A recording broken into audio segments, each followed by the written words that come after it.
Assalamualaikum, welcome to my channel.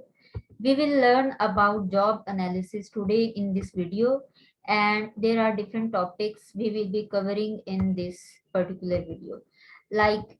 definition of job analysis, purposes and different uses of job analysis, then the process of job analysis, और इसके साथ साथ we will cover the job analysis guidelines. First of all, we will introduce the job analysis. उससे पहले I will suggest you to subscribe my channel and press the bell icon so that you can receive my updated videos.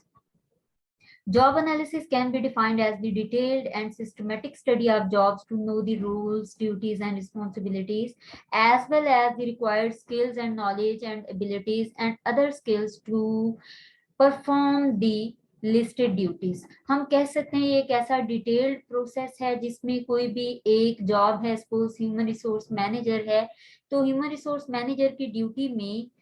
या उसकी job के अंदर कौन कौन सी duties हैं जो उसको परफॉर्म करना पड़ेंगी, उसको मोटिवेट करना पड़ेगा, रिक्रूट करना पड़ेगा, हायर करना पड़ेगा ह्यूमन रिसोर्स को, उसको सेलेक्ट करना पड़ेगा, और जो भी ह्यूमन रिसोर्स मैनेजर की डिफरेंट ड्यूटीज आपने किसी ना किसी एड में पढ़ी होंगी. तो इस तरह से when someone is going to analyse a particular job, तो उस पर्टिकुलर जॉब हेड के अंडर कौन सी ड्यूटीज और रिस्पॉन्सिबिलिटीज एक इंडिविजुअल को परफॉर्म करना होंगी, और उन ड्यूटीज जो list of duties and responsibilities हैं उनको परफॉर्म करने के लिए कौन से स्किल्स, नॉलेज, एबिलिटीज, एक्सपीरियंस और एजुकेशन रिक्वायर्ड है, जिसको हम यूजुअली एड में एलिजिबिलिटी क्राइटेरिया या जॉब स्पेसिफिकेशन के नाम से पढ़ते हैं. तो हम कह सकते हैं job analysis is a combination of job specification and job description. कि एक तो लिस्ट ऑफ ड्यूटीज जो उस जॉब में परफॉर्म करनी है, प्लस उन ड्यूटीज को परफॉर्म करने के लिए एक इंडिविजुअल में कौन सी एबिलिटीज,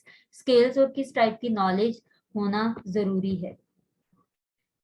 जॉब एनालिसिस अब किया जा रहा है तो इसकी रीजंस क्या हैं, क्यों करना जरूरी है. तो obviously there are few purposes of job analysis, like job description. जब किसी जॉब को सपोज ह्यूमन रिसोर्स मैनेजर है, उसकी जॉब को डिस्क्राइब किया जा रहा होता है. डिस्क्रिप्शन का मतलब ये है वी आर जस्ट राइटिंग और elaborating whatever is required to perform in a particular job. तो ह्यूमन रिसोर्स मैनेजर को क्या कुछ करना पड़ेगा. तो इस सेंस में we can say job description is a combination of job duties, working procedures and the working conditions. तो एक जॉब में जिसको एनालाइज किया जा रहा है उसके अंदर एक इंडिविजुअल को किस टाइप की रोल्स, रिस्पॉन्सिबिलिटीज और ड्यूटीज को परफॉर्म करना पड़ेगा. उन रोल्स, रिस्पॉन्सिबिलिटीज और ड्यूटीज को परफॉर्म करने के का तरीकाकार क्या होगा, प्रोसीजर्स क्या होंगे, प्रोसेसेस क्या होंगे, और उस इंडिविजुअल को ये जो तमाम रोल्स, रिस्पॉन्सिबिलिटीज परफॉर्म करना पड़ेंगी एक प्रोसीजर को फॉलो करते हुए वो किन वर्किंग कंडीशंस में उसे परफॉर्म करना होगी. उसकी फिजिकल वर्किंग कंडीशंस आ सकती है, उसके कोलीग्स, उसके बॉस, वो सारी चीजें जो कि डायरेक्टली और इनडायरेक्टली जॉब को इन्फ्लुएंस कर सकती हैं, वो वर्किंग कंडीशन में इंक्लूड की जाती हैं. देन जॉब एनालिसिस का पर्पस ये होता है कि आप ये देखें कि जॉब की ड्यूटीज और रिस्पॉन्सिबिलिटीज को तो लिस्ट डाउन कर लिया, अब उन ड्यूटीज, रिस्पॉन्सिबिलिटीज को परफॉर्म करने के लिए एलिजिबिलिटी क्राइटेरिया क्या होना चाहिए, या कौन से लोग हैं जो कि इन सेट ऑफ ड्यूटीज को अच्छे से परफॉर्म कर सकते हैं, at least up to the standard performance level जो कि ऑर्गेनाइजेशन ने सेट किया है. जितना ऑर्गेनाइजेशन एक इंडिविजुअल से उस जॉब में से एक आउटपुट या परफॉर्मेंस डिमांड करती है, तो उसके लिए जॉब स्पेसिफिकेशन जो है वो जॉब एनालिसिस में हाईलाइट किया जाता है, या हम कह सकते हैं एनालाइज किया जा सकता है कि जो जॉब डिस्क्रिप्शन है, जो list of duties and responsibilities है, उनको कौन से लोग या एक इंडिविजुअल में कौन सी ऐसी स्किल्स होनी चाहिए कि वो इन लिस्टेड जॉब ड्यूटीज को अच्छे से परफॉर्म कर सकता है. उसी को जॉब स्पेसिफिकेशन कहते हैं, लाइक नॉलेज, स्किल्स, एबिलिटीज का सेट, या इसके अलावा कुछ अदर ट्रेड्स जो कि नेसेसरी हो सकते हैं उन लिस्टेड जॉब ड्यूटीज को परफॉर्म करने के लिए. इसमें एजुकेशन, एक्सपीरियंस और अदर सर्टिफिकेशंस आ सकती हैं. जैसे एक ह्यूमन रिसोर्स मैनेजर है तो ऑब्वियसली उसकी नॉलेज, स्किल्स और उसकी एजुकेशन, उसका एक्सपीरियंस ह्यूमन रिसोर्स की मैनेजमेंट से ही रिलेटेड होना चाहिए. वो आईटी टेक्नीशियन या आईटी या सॉफ्टवेयर डेवलपर नहीं होना चाहिए. अगर वो सॉफ्टवेयर डेवलपर होगा तो obviously he has no idea and he is having no ability to perform the listed duties like how to manage the human resource inside the company, तो वो फिर ऑब्वियसली ऑर्गेनाइजेशन अगर किसी और फील्ड के expert को हायर करेगी तो वो एक्सपर्ट उन लिस्टेड ड्यूटीज को up to the level perform नहीं कर पाएगा। Third purpose of job analysis is the job evaluation. जब हम देखते हैं कि this is the list of duties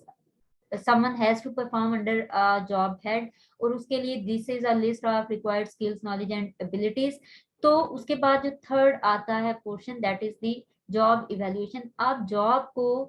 comparison उसका कर रहे होते हैं एक ही ऑर्गेनाइजेशन के अंदर डिफरेंट जॉब्स के साथ और देखते हैं कि उस पर्टिकुलर जॉब को कौन से ग्रुप में प्लेस करना है और उस प्लेसमेंट की बेस पे उसका कंपनसेशन या उसकी पेमेंट आप डिसाइड करते हैं। जितनी क्रिटिकल नेचर की लिस्ट ऑफ ड्यूटीज होगी उसको परफॉर्म करने के लिए एक्सपर्ट लेवल की या एडवांस लेवल की स्किल्स, नॉलेज, एबिलिटीज रिक्वायर्ड होंगी और वो चूंकि क्रिटिकल नेचर का टास्क है जिसकी या डिसीजन मेकिंग जो है उसकी ड्यूटीज में अगर तो शामिल होता है तो ऑब्वियसली एक इंडिविजुअल की उसमें कॉग्निटिव स्किल्स ज्यादा रिक्वायर्ड होंगी। तो वो एक कंसेप्चुअल और कॉग्निशन बेस्ड डिसीजन मेकिंग कर रहा है ऑर्गेनाइजेशन के लिए, वो बहुत वर्थ वाइल और वैल्यूएबल डिसीजंस ले रहा है या उसकी जो जॉब है वो बहुत वर्थ वाइल है इनसाइड द ऑर्गेनाइजेशन, तो उसकी बेस पे फिर उसको ज्यादा कंपनसेट किया जाएगा उस जॉब को।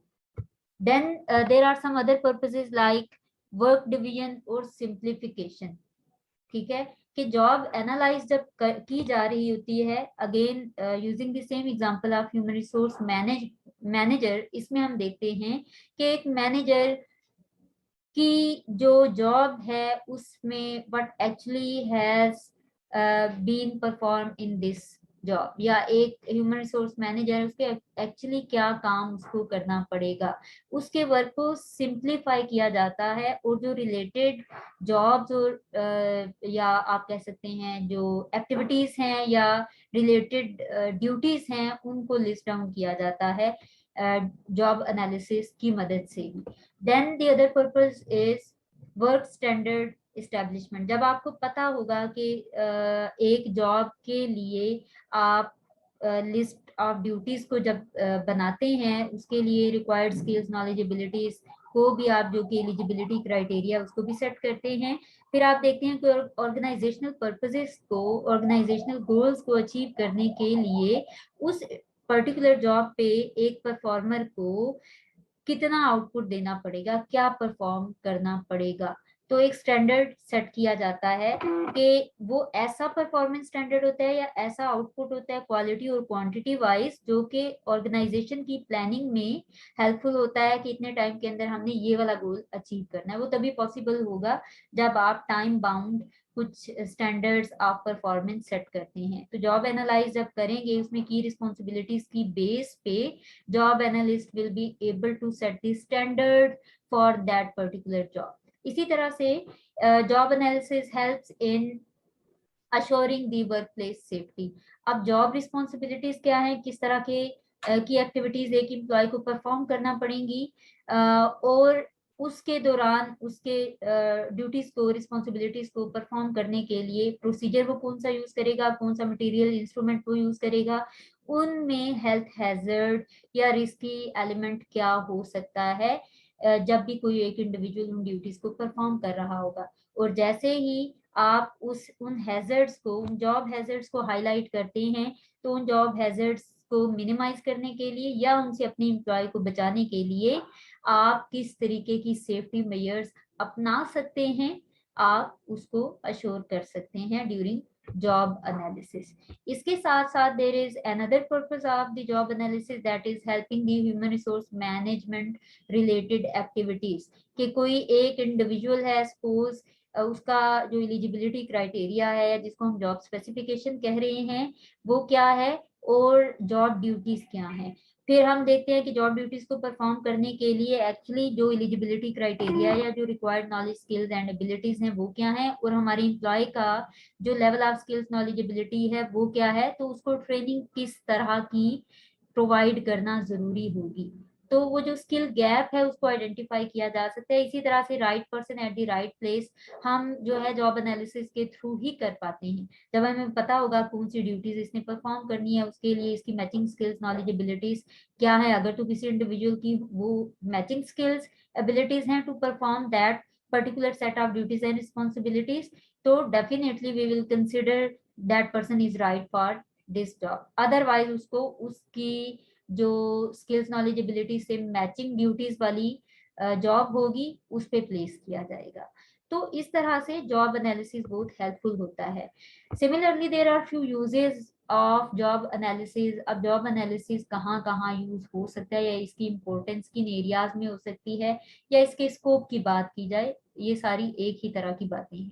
हम कहते हैं जैसे ह्यूमन रिसोर्स प्लानिंग है कि राइट पर्सन को राइट प्लेस पे राइट टाइम पे आपने प्लेस करना है, उसकी हायरिंग करनी है। कि जॉब एक ऑर्गेनाइजेशन जब अपने गोल सेट करती है तो वो देखती है उन गोल्स को अचीव करने के लिए what will be the different activities और जॉब्स जो कि ऑर्गेनाइजेशन के अंदर परफॉर्म की जा रही होंगी। तो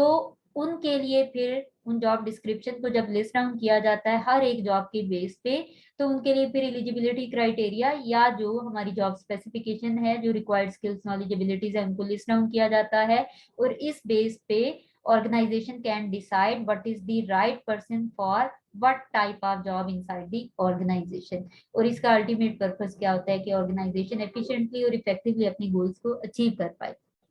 सिमिलरली ये तभी पॉसिबल होगा जब जॉब को एनालाइज किया जाएगा। इसी तरह से जॉब एनालिसिस का एक और यूजेज रिक्रूटमेंट एंड सिलेक्शन में भी है। ऑर्गेनाइजेशन देखती है कि what are the different activities और what are the different jobs जिसके लिए हमारे पास जो करंटली अवेलेबल ह्यूमन रिसोर्स है वो मैच नहीं कर रहा है, उनकी एबिलिटीज मैच नहीं कर रही, तो we need to hire someone else जिसकी के मैचिंग स्किल्स नॉलेज एबिलिटीज होंगी या वो सेट ऑफ स्किल्स उस इंडिविजुअल के पास होगा जो कि एक सेट ऑफ ड्यूटीज को परफॉर्म करने के लिए जरूरी होंगी। तो फिर वो अनाउंस करते हैं जी this is a list of job duties and this is the list of matching skills knowledge and abilities we are looking for. तो लोग जो हैं वो उसको हायर करते हैं। इसी तरह से इसी बेस पे job description and job specification की बेस पे ही एक राइट पर्सन को for the right job hire किया जाता है, उसको सेलेक्ट किया जाता है। सिमिलरली जॉब एनालिसिस का एक और यूजेज ट्रेनिंग एंड डेवलपमेंट में है। जब पता होगा कि list of duties in a job क्या है, कौन सी ड्यूटीज एक इंडिविजुअल को परफॉर्म करना होंगी, फिर उसके जो करंट स्किल पोर्टफोलियो है, जो स्किल्स नॉलेज एबिलिटीज उसके अंदर हैं वो कौन सी हैं, फिर आप कंपेयर करते हैं कि इसका एग्जिस्टिंग नॉलेज स्किल ये है या इसका जो स्किल पोर्टफोलियो है वो ये है, उसके अंदर 1 2 3 4 5 डिफरेंट स्किल्स हैं और ड्यूटीज जो परफॉर्म करनी है वो ये है। तो उनके लिए this is a list of skill deficiency जो कि हमारे एम्प्लॉय के अंदर है। ये मजीद कुछ स्किल्स इसके अंदर होनी चाहिए जो कि अभी नहीं है। जब ये स्किल लर्न करेगा तो he will be able to give that level of output जो कि हम इस एम्प्लॉय से एक्सपेक्ट कर रहे हैं। तो इस बेस पे ट्रेनिंग की जाती है। इसी तरह से if the organisation is planning to promote someone who is already working inside the organisation, तो फ्यूचर पर्सपेक्टिव से भी जो स्किल डेफिशिएंसी आपको अपने एम्प्लॉय के अंदर लगती है, जॉब एनालिसिस की बेस पे आप देखते हैं इसको प्रमोट करना है टू द हायर पोजीशन। तो हायर पोजीशन में कौन सी ड्यूटीज हैं, जो जॉब डिस्क्रिप्शन है वो देखेंगे और फिर आप करंट जो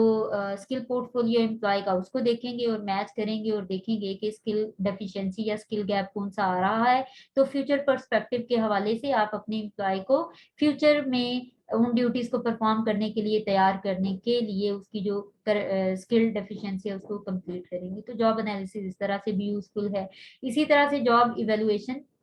हर जॉब की एक वर्थ होती है, उसके अंदर कुछ उसकी फाइनेंशियल या साइकोलॉजिकल वैल्यू होती है जिसकी बेस पे ऑर्गेनाइजेशन कैन डिसाइड कि एक जॉब की ओवरऑल वर्थ क्या है। वो तभी पॉसिबल होगा जब एक जॉब को एनालाइज किया जाएगा। इसी तरह से जॉब अप्रेजल के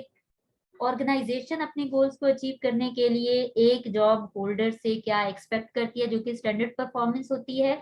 और उस स्टैंडर्ड परफॉर्मेंस के साथ उस इंडिविजुअल की एक्चुअल जॉब को कंपेयर किया जाता है और फिर देखा जाता है कि okay what is the deficiency skill के फॉर्म में या प्रोसीजर की फॉर्म में, या किसी में भी ऐसी क्या प्रॉब्लम आ रही है कि जो लिस्टेड जॉब ड्यूटीज हैं उनको एक इंडिविजुअल परफॉर्म नहीं कर पा रहा है। तभी पॉसिबल होगा जब एक जॉब को एनालाइज किया जाएगा और उसमें जॉब डिस्क्रिप्शन और जॉब स्पेसिफिकेशन के ऊपर मेन फोकस होगा। इसी तरह से एक जॉब को जब डिजाइन करना हो या रीडिजाइन करना हो, उससे भी जॉब एनालिसिस उसके लिए भी यूजफुल हो सकता है। कि आप चाहते हैं कि एक करंट जॉब है उसमें जो करंट लिस्ट ऑफ ड्यूटीज है उनको इंक्रीज किया जाए, उसमें ज्यादा ड्यूटीज रिस्पॉन्सिबिलिटीज को ऐड किया जाए, या आपको लगता है कि कुछ इररेलेवेंट या दो तरह की सेट हैं जो कि ड्यूटीज के उस जॉब के अंदर लिस्टेड हैं, तो फिर आप क्या करेंगे कि एक ही तरह की जो रिलेटेड और सिमिलर सेट ऑफ ड्यूटीज हैं उनको लिस्ट कर देंगे उस जॉब में, और बाकी जो रिस्पॉन्सिबिलिटीज वो फुलफिल कर रहा है उनको निकाल के एक अलग जॉब डिजाइन कर देंगे। तो ये तभी पॉसिबल होगा जब एक जॉब को प्रॉपर वे में एनालाइज किया जाएगा कि उसके अंदर रेलिवेंट ड्यूटीज रिस्पॉन्सिबिलिटीज क्या हैं और उनके लिए मैचिंग स्किल्स नॉलेज एबिलिटीज क्या हो सकती हैं। इसी तरह से जब जॉब को एनालाइज किया जाता है, उसकी प्रोसीजर, उसकी वर्किंग कंडीशन, उसकी जॉब ड्यूटीज, तब ही एक जॉब एनालिस्ट इस चीज को एनालाइज कर सकता है कि उसमें जॉब रिलेटेड हैजर्ड्स क्या हो सकते हैं और एक एम्प्लॉय की मेंटल, इमोशनल और फिजिकल हेल्थ को अश्योर करने के लिए कौन सी सेफ्टी मेजर्स अपनाई जा सकती हैं।